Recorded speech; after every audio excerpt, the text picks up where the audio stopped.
Triangle ज्ञान गंगा में आप सभी का स्वागत है। हम संक्षिप्त महाभारत का पाठ कर रहे हैं जिसमें कि वन पर्व चल रहा है। कल कथा में हमने कली धर्म और कल की अवतार की कथा को पढ़ा था। आज हम मार्कंडेय द्वारा युधिष्ठिर के लिए धर्म के उपदेश देने की कथा को पढ़ेंगे। तो चलिए कथा शुरू करते हैं। अब वैशंपायन जी कहते हैं, तदंतर राजा युधिष्ठिर ने पुनः मार्कंडेय जी से पूछा, मुने, प्रजा का पालन करते समय मुझे किस धर्म का आचरण करना चाहिए? मेरा व्यवहार और बर्ताव कैसा हो जिससे मैं स्वधर्म से भ्रष्ट न हो?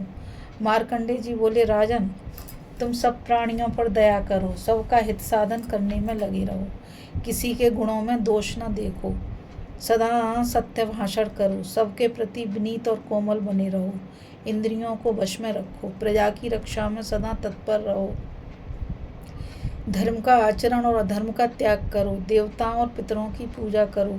यदि असावधानी के कारण किसी के मन के विपरीत कोई व्यवहार हो जाए तो उसे अच्छी प्रकार दान से संतुष्ट करके वश में करो। मैं सबका स्वामी हूँ, ऐसे अहंकार को कभी पास न आने दो।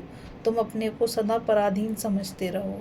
तात युधिष्ठिर, मैंने तुम्हें जो ये धर्म बताया है इसका भूतकाल में भी धर्मात्मा पुरुष पालन करते रहे हैं और भविष्य में भी इसका पालन आवश्यक है।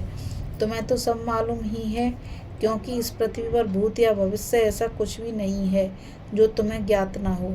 प्रसिद्ध कुरुवंश में तुम्हारा जन्म हुआ है, अतः मैंने तुम्हें जो बताया है उसका मन, वाणी और कर्म से पालन करो।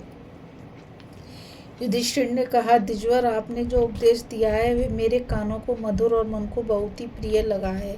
मैं प्रयत्न पूर्वक आपकी आज्ञा का पालन करूंगा। प्रभु, धर्म का त्याग होता है लोभ और भय आदि से। मेरे मन में न लोभ है न भ्रम, इसी प्रकार किसी के प्रति डाह या जलन भी नहीं है। इसलिए आपने मेरे लिए जो कुछ भी आज्ञा की है सबका पालन करूंगा। वैशंपायन जी कहते हैं, इस प्रकार भगवान श्री कृष्ण के सहित समस्त पांडव तथा वहाँ आए हुए सभी ऋषि महर्षिगण बुद्धिमान मार्कंडेय जी के मुख से धर्म उपदेश और कथाएं सुनकर बहुत प्रसन्न हुए।